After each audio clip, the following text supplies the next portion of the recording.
करोड़ों दर्शकों का मिल रहा साथ। एमपी की बात एमपी न्यूज के साथ। नमस्कार, मैं ऋषिका सिंह परिहार स्वागत करती हूं आप सभी का एमपी न्यूज़ में। आप सभी जुड़ चुके हैं एमपी न्यूज़ के खास सेगमेंट हेल्थ गुरु में और आज के हमारे हेल्थ गुरु हैं cancer specialist doctor Ajay Hadia sir. Cancer एक ऐसी बीमारी है जिसका नाम सुन के ही लोगों के रूह जो होते हैं वो कांप उठते हैं और कहीं ना कहीं लोग डरते हैं इस बीमारी का नाम लेने में भी। और वहीं आज हमारे साथ मौजूद हैं हमारे न्यूज़ स्टूडियो में doctor Ajay Hadia sir. Welcome to the news studio sir. नमस्कार। क्योंकि किसी चीज़ को हमें जानने के लिए उनके विशेषज्ञ से अगर हम बात करें तो हमें उसका पर्याप्त नॉलेज मिल सकता है। सर, सबसे पहले तो लोग कैंसर कैसे होता है यही नहीं जान पाते हैं। सर, क्यों होता है और कैसे होता है ये? कैंसर जो है आज के समय में हृदय रोग के बाद सबसे बढ़ती हुई समस्या है इस दुनिया के अंदर। जी सर। कैंसर में कहूँगा कि हमारे शरीर में जब सैकड़ों की बीमारियां होती है, 100 विधि बीमारियां शरीर के अंदर हो जाएं तो उसके बाद कैंसर डेवलप होता है। जी सर। सामान्य भाषा में कहूँ कि हमारे शरीर के अंदर हमेशा वृद्धि होती रहती है और वो जो सेल्स होते हैं वो वापस उनकी डेथ होती है और फिर नए सेल्स बनते रहते हैं। तो हमारे शरीर के अंदर ये प्रक्रिया चलती रहती है। तो हमारे शरीर में जब अनकंट्रोल्ड सेल होते हैं और वो अनकंट्रोल्ड सेल जब वो वापस से उन कैंसर सेल्स की जब डेथ नहीं होती है तो वो हमारे शरीर के अंदर लीजन या गांठ बना लेते हैं और वो एक कैंसर ट्यूमर के रूप में हमारे शरीर के अंदर पैदा हो जाते हैं। जी सर, हम देखते हैं कि कैंसर जेनेटिकली भी होता है, जेनेटिक्स के कारण भी, वहीं लाइफस्टाइल के कारण भी कैंसर की बीमारियां लोगों में होती है। सर, आज के दौर में क्या ज़्यादा देखने को मिल रहा है, जेनेटिकली लोग आते हैं या फिर सर लाइफस्टाइल के कारण? देखिए, आज के समय में कैंसर तो सैकड़ों सालों से होता रहा है, परंतु हम देखते थे आज से 30 साल 40 साल पहले कि 1% भी कैंसर हमें देखने को नहीं मिलता था, परंतु विगत 30 सालों के अंदर कैंसर की ग्रोथ डे बाय डे बढ़ती जा रही है। उसका सबसे महत्वपूर्ण कारण है पेस्टिसाइड्स का उपयोग। जी सर। और दूसरा है कि हमारी लाइफस्टाइल, क्योंकि हम जो हमारा जो फूड है, हमारा जो खाना हम जो खा रहे हैं, हमारे खाने के अंदर जो भोजन हम ले रहे हैं उसके अंदर पेस्टिसाइड्स का उपयोग सबसे ज़्यादा किया जा रहा है और पेस्टिसाइड ही इस कैंसर को सबसे बड़ा एक कारण बनता जा रहा है। और दूसरा हमारा कारण होता है लाइफस्टाइल। लाइफस्टाइल के अंदर हम लोग स्ट्रेस बहुत ज़्यादा ले रहे हैं। हमारा जो खाने का टाइम है वो निश्चित टाइम नहीं होता है। हम रात को 11 बजे खाना खा रहे हैं, रात को 12 बजे हम खाना खा रहे हैं, सुबह हम लेट नाइट तक हम काम कर रहे हैं और दिन में 12 बजे तक सो रहे हैं। तो ये एक लाइफस्टाइल भी एक कैंसर का धीरे धीरे कारण बनती जा रही है। सर, पहले हम देखते थे कि एक एज होने के बाद ये बीमारियां लोगों में आती थी, लेकिन आजकल सर बीमारियों की कोई एज या कोई उम्र नहीं रह गई है। सर, आजकल बच्चों में भी देखने को मिल रहा है। सर, ये ऐसा क्यों होता जा रहा है? देखिए, कारण वही बताया कि लाइफस्टाइल, एक लाइफस्टाइल ही बहुत सारी हमारे जो बीमारी जैसे हम कहते हैं डायबिटीज़ है, हृदय रोग हो रहे हैं, इसके अलावा ऐसी बहुत सारी बीमारियां हैं जो लाइफस्टाइल ही सबसे प्रमुख कारण है और कैंसर भी उसमें से एक है। जी सर। और इसी वजह से कैंसर भी डे बाय डे बढ़ता जा रहा है। जी सर। सर, कैंसर इतने सारे होते हैं, लिवर कैंसर हो गया, ब्रेस्ट कैंसर हो गया, ब्लड कैंसर। सर, क्या क्या ऐसे टाइप्स है कैंसर के जिसको लोगों को मालूम होना चाहिए कि ये उनके टाइप्स होते हैं और आपको चेकअप करवाना चाहिए? देखिए, हमारे अनुसार जैसा हम देवेला कैंसर हॉस्पिटल जो इलेक्ट्रोपैथी चिकित्सा पद्धति में ट्रीटमेंट करते हैं और हमारे अनुसार हम बोलते हैं कि हमारे शरीर के अंदर ब्लड और लिम्फ दो जो ब्लड होते हैं ब्लड एंड लिम्फ, और इसकी इम्प्योरिटीज़ से कैंसर होता है। हमारे शरीर के अंदर सैकड़ों की संख्या के अंदर, हज़ारों की संख्या में लिम्फ नोड्स होती हैं और लिम्फ नोड्स का काम होता है हमारे शरीर के अंदर हमारे जो WBC होते हैं उसको फिल्टर करने का काम होता है। और जब वो फिल्टर नहीं हो पाते हैं तो वो लीजन या गांठ बना लेते हैं। तो और दूसरा मैं कहूँगा कि हमारे शरीर के अंदर अलग अलग प्रकार के कैंसर पाए जाते हैं, उसको हम आर्गन्स के अनुसार हमने उनका नाम दे दिया है। जैसे मैं कहूँगा कि यदि जीभ में हो जाए तो उनको टंग कार्सिनोमा कहते हैं, गाल में हो जाए तो हम उसको बकल म्यूकोसा कहते हैं, यदि लैरिंग्स फेरिंग्स हो जाए तो लैरिंग्स फेरिंग्स कैंसर कहेंगे, ये तो आहार नाल में हो जाए तो इसोफेगस कैंसर है, स्टमक में हो तो स्टमक कैंसर, इंटेस्टाइन में हो तो हम उसको कॉलन कैंसर कहेंगे, रेक्टम में हो तो उसको एनएस में हो तो रेक्टम कैंसर कहेंगे, लीवर में है, गाल ब्लैडर में, पेनक्रियाज में है, अलग अलग हमने नाम दे दिए हैं। इसी प्रकार यदि ब्लड संबंधित यदि कैंसर होता है तो हम उसको लिक्वेमिया कहते हैं, मल्टीपल माइलोमा कहते हैं, लिम्फोमा कहते हैं। तो अलग अलग नामों से हम कैंसर को बताते हैं। जी सर, जैसे कि आपने बताया कि अलग अलग ऑर्गन्स में जब होता है, सर आजकल की लाइफ में और आजकल के कॉमन डेज में सबसे ज़्यादा कौन सा कैंसर पाया जाता है? देखिए, इस समय जो कैंसर सबसे ज़्यादा देखने में आ रहा है, एक तो कहेंगे कि जो लोग टोबैको का, अल्कोहल का जो इस्तेमाल कर रहे हैं, तो ऐसे यंगस्टर हमने देखे हैं जो 20 साल, 22 साल, 25 साल, 30 साल के हैं, वो अधिक तंबाकू का उपयोग कर रहे हैं, तो उन्हें ओरल कैंसर ज़्यादा हो रहा है, जिसके अंदर ओरल कैविटी में कैंसर हो जाता है, गाल में बकल म्यूकोसा हो जाता है, जीभ में टंग कैंसर हो जाता है, थ्रोट में कैंसर हो जाता है। इसके अलावा अल्कोहल में ज़्यादा उपयोग करने से इंटेस्टाइन का, स्टमक का, लीवर का कैंसर हो रहा है। तो आजकल ये कहते हैं कि जो इस प्रकार के जो लोग ज़्यादा यूज़ कर रहे हैं उन्हें ये कैंसर ज़्यादा हो रहा है। जी सर। सर, जब किसी पेशेंट को कैंसर होता है तो सर उसे सिम्टम्स नहीं मालूम होते कि वो किस बीमारी से जूझ रहा है अभी। क्या सर इसके सिम्टम्स और अर्ली वार्निंग्स होते हैं कि हमें चेकअप करवाना चाहिए? और सर चेकअप में कौन सी ऐसी प्रोसीजर होती है जो लोगों को मालूम होना चाहिए? देखिए, जैसे मैंने अभी आपको बताया था कि हमारे शरीर में जब 100 बीमारियाँ होती हैं तो कैंसर का रूप लेती हैं। हमारा शरीर के अंदर लंबे समय तक यदि हमें भूख नहीं लग रही है, इंडाइजेशन हो रहा है, एसिडिटी बढ़ रही है ना, तो कहीं ना कहीं वो कैंसर का कारण वो पाइल्स यदि हो गया है तो रेक्टम कैंसर बन सकता है, इंटेस्टाइन कैंसर बन सकता है, स्टमक कैंसर बन सकता है। इस प्रकार से कोई गाल में या जीभ में कोई छाला हो जाता है तो वो ओरल कैंसर या टंग कैंसर बन सकता है। तो मैं कहूँगा कि यदि हमारे कफ के अंदर कहीं ब्लड आ रहा है और हमने उसको इग्नोर कर दिया है तो पता लगा कि वो लंग कैंसर हो गया है।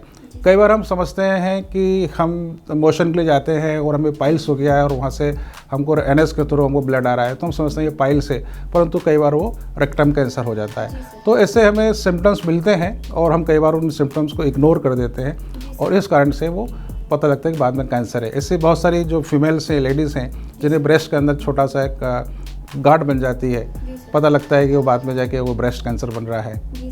या ऐसी बहुत सारी फीमेल है जिनका मेंसेस इरेगुलर है, जिनको लिक्विड या वाइट डिस्चार्ज हो रहा है और वो इसको इग्नोर करती हैं तो पता लगता है कि उनको सर्विक्स कैंसर है, यूट्रस कैंसर हो जाता है। तो ये एक छोटे छोटे सिम्टम्स होते हैं। सर, उन्हें टेस्ट करवाने कैसे जाना पड़ता है? सर, क्या क्या टेस्ट होते हैं जो पूरी प्रोसीजर में आते हैं? देखिए, क्या होता है कि एज सच हम कहेंगे कि प्राइमरी स्टेज में 90% केसेस में प्राइमरी स्टेज के अंदर कैंसर को हम नहीं पकड़ सकते हैं। कैंसर हमें जब आता है, जो हमारे शरीर में 6 महीने साल भर पहले कोई बीमारी होती है और हम इसको इग्नोर करते जाते हैं तो वो धीरे धीरे कैंसर में वो बदल जाता है। तो प्राइमरी स्टेज में तो हमें कैंसर को हम 10% भी पकड़ ले पाते हैं, परंतु हमें हमारे शरीर के अंदर कोई ऐसी गांठ लगती है, कोई ट्यूमर लगता है या ऐसी कोई चीज़ हमें लगती है तो हमें तुरंत उस चीज़ की हमें जाँच कराना चाहिए, है ना। यदि हम सोनोग्राफी करा लें तो कई बार हमें प्राइमरी स्टेज सोनोग्राफी में हमें पता लग जाता है, या फिर हमें सिटी स्कैन कराना होता है या हम एंडोस्कोपी कराते हैं।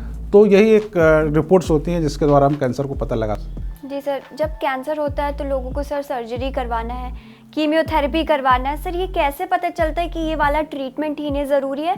और सर ये एक्चुअली है क्या, वो हमारे दर्शकों को बताइए। देखिए, क्या होता है कि जब लंबे समय तक कोई बीमारी होती है और हम अपने फैमिली फिजिशियन के पास जाते हैं और जब उनसे हम ट्रीट कराते हैं तो नॉर्मली एंटीबायोटिक हमारे डॉक्टर्स हमें प्रिस्क्राइब करते हैं कि 5 दिन का कोर्स ले लीजिए, 7 दिन कोर्स ले लीजिए। उस एंटीबायोटिक लेने के बाद भी हमारी यदि वो बीमारी ठीक नहीं होती है तो वो बोलते हैं रिपीट आप 5 दिन का ले लीजिए। उसके बाद भी हमारी बीमारी जस की तस से बनी हुई है तो हमारे जो फिजिशियन होते हैं उन्हें एक शक होता है कहीं इन्हें कैंसर तो नहीं हो रहा है, तब वो सोनोग्राफी कराते हैं या सिटी स्कैन कराते हैं, एंडोस्कोपी कराते हैं, तब जाके हमें पता लगता है कि ये कैंसर के सिम्टम्स हैं। तो एट लास्ट हमारे फिजिशियन बोलते हैं कि किसी कैंसर को किसी के पास भेज देते हैं, वहाँ फिर बायोप्सी की जाती है और बायोप्सी से कंफर्म होता है कि ये कैंसर है। तो उस समय हमारे जो ऑन्कोलॉजिस्ट हैं वो तय करते हैं कि अब इसकी बायोप्सी करने के बाद में हमें इसकी सर्जरी करना है। यदि मेटास्टेटिक कैंसर है तो फिर वो कीमोथेरेपी की बात करते हैं, लिम्फ नोड्स यदि हैं तो वो उसके लिए रेडिएशन की सलाह देते हैं। तो इस प्रकार से 2-3 प्रकार से इसका ट्रीटमेंट कैंसर का किया जाता है। जी सर। सर, मेंटल हेल्थ भी उसके लिए इतनी ज़रूरी है कि आपकी मेंटल हेल्थ उस वक्त क्या है जब कैंसर हो रहा है। सर बहुत लोग तो अपनी मेंटल हेल्थ के कारण पीछे हट जाते हैं। सर हमें फिजिकली स्ट्रांग रहना है और मेंटली भी स्ट्रांग रहना है, तो सर उसके लिए कैसे फैमिली सपोर्ट करना चाहिए? देखिए, ये आपका एक बहुत अच्छा प्रश्न है। ऐसे जैसे ही हमारे मरीज़ को ये पता लगता है या फैमिली मेम्बर को ये पता लगता है कि उसे कैंसर है, तो उसे लगता है कि अब जीवन संभव नहीं है, कुछ ही समय का, कुछ ही दिनों का जीवन बचा है। परंतु ऐसा नहीं है। यदि हम पॉजिटिव सोचें, अच्छा हम सोचेंगे, सही समय से हम ट्रीटमेंट कराएंगे, सही ट्रीटमेंट कराएंगे, तो कई बार जो कैंसर है वो ठीक हो जाता है और मेटास्टेटिक कैंसर भी ठीक हो जाता है। परंतु उसके लिए बहुत सारी प्रिकॉशंस हमें लेने की आवश्यकता होती है, जिसके अंदर हम कैंसर को हरा सकते हैं। जी सर। सर लाइफस्टाइल चेंज करने से क्या कैंसर ठीक हो सकता है? बिल्कुल, लाइफस्टाइल चेंज करने से कैंसर ठीक हो सकता है। देवलिया कैंसर हॉस्पिटल के अंदर हमारे पास ऐसे हज़ारों मरीज आते हैं जिनको हम इलेक्ट्रोहोम्योपैथी सिस्टम द्वारा हम ट्रीटमेंट करते हैं। और हमने हमेशा ये सलाह देते हैं कि जब पेशेंट हमारे पास आता है तो हम ये बोलते हैं कि कैंसर का जो कारण है वो होता है हाई प्रोटीन डाइट। जी सर। और हाई प्रोटीन डाइट को यदि हम बंद कर दें तो कैंसर के सेल्स का जो फूड सप्लाई है वो बंद हो जाता है। जी सर। हम जनरली देखते हैं कि हमारे एलोपैथी साइड से यदि हम देखते हैं तो वहाँ ये कहा जाता है कि आप हाई प्रोटीन डाइट लीजिए। वो इसलिए कहते हैं कि सर्जरी एक बड़ी सर्जरी होती है, उसके बाद कीमोथेरेपी देते हैं। तो कीमोथेरेपी के अंदर आप सब जानते हैं कि उसके साइड इफेक्ट बहुत सारे होते हैं। उसके अंदर कैंसर के सेल्स हमारे शरीर में 5% हैं, तो कीमोथेरेपी 2% सेल्स को ख़त्म करती है, प्लस 50% हमारे नॉर्मल सेल्स को ख़त्म करती है। तो इस प्रकार से हमारा इम्यून सिस्टम और ख़त्म होता है। तो उसको हमारे इम्यून सिस्टम को बढ़ाने के लिए और हमारे शरीर में एनर्जी सप्लाई करने के लिए वो बोलते हैं कि हाई प्रोटीन डाइट लीजिए, नॉनवेज लीजिए, अंडा लीजिए, ड्राई फ्रूट्स लीजिए, आप हलवा खाइए, लड्डू खाइए। परंतु हम ये बोलते हैं कि ये जो हाई प्रोटीन डाइट है ये शुगर कैंसर सेल्स का ये न्यूट्रिशन है, भोजन है। तो हम बोलते हैं कि ये बिल्कुल बंद कर दीजिए, हाई प्रोटीन डाइट नहीं लेना है।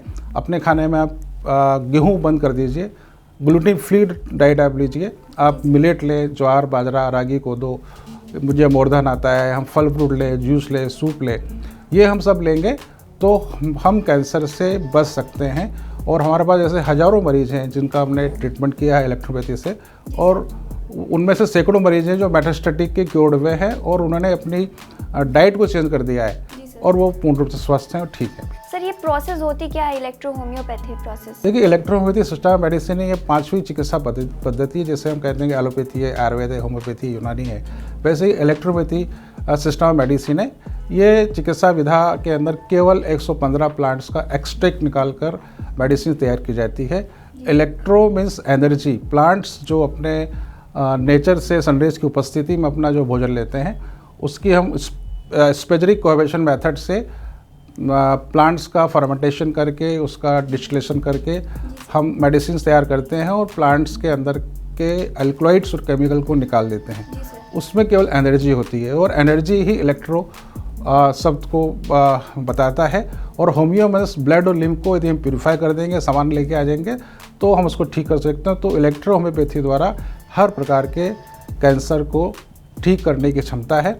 और जनरली हम देखते हैं कि कैंसर का जो पूरा सर्जरी के बाद में जो पूरा ट्रीटमेंट होता है वो पैलिएटिव केयर होता है। कीमोथेरेपी, रेडिएशन पैलिएटिव केयर में होती है।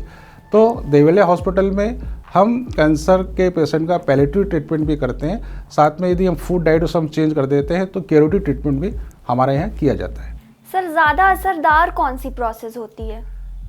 देखिए, असरदार तो मैं ये कहूँगा कि अभी तक ये देखने में आया है कि कैंसर जो हो रहा है उसके अंदर से 50% जो कैंसर के जो मरीज़ हैं वो ट्रीटमेंट के दौरान ही इस दुनिया से चले जाते हैं। उनका ऑपरेशन होता है, रेडिएशन होता है, कीमोथेरेपी होती है, परंतु उनका सर्वाइवल नहीं हो पाता है क्योंकि वो टर्मिनल स्टेज में, 3rd स्टेज और 4th स्टेज में उनका ट्रीटमेंट होता है। हमारा ये मानना है कि हम नेचुरल तरीके से ट्रीटमेंट करते हैं और हमारा ये भी मानना है कि हम बायोप्सी यदि करते हैं तो पेशेंट की जो कैंसर के सेल से पूरी बॉडी में स्प्रेड हो जाते हैं। तो हम तो बायोप्सी की सलाह नहीं देते हैं और हम जो ट्रीटमेंट करते हैं उसके अंदर मेडिसिन के द्वारा ट्रीटमेंट करते हैं। हमारी मेडिसिन एंटी इन्फ्लेमेटरी है, एंटी एनालिसिक है, एंटीऑक्सीडेंट है। इन्फ्लेमेशन कम करती है, ट्यूमर साइज को कम करती है, पेन ख़त्म करती है, बर्निंग को ख़त्म करती है, जो सिम्टम्स होती है, भूख नहीं लग रहे हैं, भूख बढ़ाती है, यदि वॉमिटिंग हो रही है उसको बंद करती है। तो अलग अलग सिम्टम्स को ख़त्म करते हुए हमारी डिसीज़ को कंट्रोल करती है और हमारी जो डाइट है वो उस बीमारी को ठीक करने की क्षमता रखती है। सर जैसे हम देखते हैं कि जब भी कैंसर जो पेशेंट है उसका ट्रीटमेंट होता है, कीमियोथेरेपी होती है जब, तो सर लोगों के हेयर फॉल होते हैं। और सर उस हेयर फॉल के दौरान ही सर आपने जो प्रोसेस बताई है कि इलेक्ट्रो होम्योपैथिक, सर क्या इस प्रोसेस में भी ये वाली प्रोसेस का रहता है? नहीं, देखिए हमारी जो मेडिसिन है, हर्बल जो हमारा ट्रीटमेंट है, उसमें किसी प्रकार का साइड इफ़ेक्ट नहीं है। जैसे मैंने बताया कि हम प्लांट्स के जब एल्कलॉइड्स केमिकल निकाल देते हैं तो उसमें कोई भी ऐसा चीज़ नहीं है जो हमारे शरीर को हानि करता है। तो हमारा तो जो ट्रीटमेंट है वो पहले दिन से ही पेशेंट को उसकी तकलीफ़ों को कम करना स्टार्ट करता है। जैसे मैं कहूँगा कि हम कीमोथेरेपी भी ले रहे हैं तो पेशेंट को पहले ही उसको तकलीफ़ है, हम कीमोथेरेपी देते हैं, उसके बॉडी के अंदर और चेंजेस होते हैं, उसके साइड इफेक्ट होते हैं, बाल तो चले जाते हैं, साथ में वॉमिटिंग होना स्टार्ट होती है, साथ में डायरिया स्टार्ट हो जाता है। तो चीज़ें जो तकलीफ़ है वो तो है ही, वो दूसरी तकलीफ स्टार्ट हो जाती है। तो हमारा जो ट्रीटमेंट है इलेक्ट्रोपैथी, उसमें किसी प्रकार का साइड इफ़ेक्ट नहीं है और जो तकलीफ़ें हैं उसको हम तुरंत हमारी मेडिसिन से उसको हम ठीक करते हैं। सर कौन सा ऐसा कैंसर है जिसे डिटेक्ट करने के बाद वो जल्दी ठीक हो जाता है, और कौन सा ऐसा कैंसर है जो डिटेक्शन के बाद भी सर बहुत टाइम लेता है और नामुमकिन सा लगता है? देखिए, इसमें ना मैं ये कहूँगा कि कैंसर की एक तो स्टेजेस बनाई हुई हैं और दूसरा ये मेरा मानना है कि हमारा जिस व्यक्ति का इम्यून सिस्टम अच्छा है उसको कैंसर, मेटास्टेटिक कैंसर भी उसमें ठीक हो जाता है। जनरली हम बोलते हैं कि एडवांस स्टेज कैंसर जैसे लीवर का, गॉल ब्लैडर का, पेनक्रियास का, ये तीनों ही ऑर्गन्स जो होते हैं एक दूसरे से रिलेटेड होते हैं। यदि गॉल ब्लैडर कैंसर हुआ है तो साथ में लीवर भी होगा, यदि पेनक्रियाटिक कैंसर हुआ है तो साथ में लीवर का इन्वॉल्वमेंट भी होगा, गॉल ब्लैडर का इन्वॉल्वमेंट भी होगा। तो ये एडवांस स्टेज कैंसर हो गए। तो इस प्रकार के कैंसर में पेशेंट की लाइफ बहुत कम होती है। जैसे मैं कहूँ कि किडनी के अंदर रीनल सेल कार्सिनोमा है, इसके अंदर भी कई बार क्या होता है कि हम सर्जरी कर देते हैं, एक किडनी में निकाल देते हैं, परंतु वो रिकरेंस होता है और उसके बाद पेशेंट फिर नहीं सर्वाइव कर पाता है। तो कई बार सर्जरी पेशेंट्स की कंडीशन को और बिगाड़ देती है और हम देखते हैं कि हमने सर्जरी कराई है, कीमोथेरेपी कराई है, रेडिएशन कराया और उसी दौरान फिर से रिकरेंस हो गया और पेशेंट का सर्वाइवल ख़त्म हो गया। तो हमारा ऐसा मानना है कि हम बिना सर्जरी कराए हम पेशेंट को ज़्यादा सर्वाइवल हम दे सकते हैं। जी सर, WBC का सबसे ज़्यादा रोल रहता है। जब कभी डॉक्टर के पास जाते हैं पेशेंट तो उनको बोलते हैं कि WBC मेंटेन करके रहना, उनको जुकाम भी है तो वो नहीं होना चाहिए, कि और जो बीमारी पीछे की है उनसे बच के रहना पड़ेगा। सर ये ऐसा क्यों होता है? देखिए, क्या होता है कि कैंसर जो हो रहा है वो हमारा इम्यून सिस्टम को वीक होने से हो रहा है। तो हमारे जो शरीर के अंदर जो ब्लड के जो पैरामीटर्स हैं वो यदि कंट्रोल नहीं होंगे, मैं कहूँगा कि हमारे शरीर के अंदर यदि प्लेटलेट्स है वो कम से कम हमारे शरीर के अंदर 1,50,000 होना चाहिए। WBC काउंट हमारे शरीर के अंदर 5,000 से 11,000 के बीच होना चाहिए। यदि ये WBC काउंट 5,000 से कम है, यदि ये 2,000 है, 1,500 है, तो भी हमारा इम्यून सिस्टम ख़त्म हो गया है।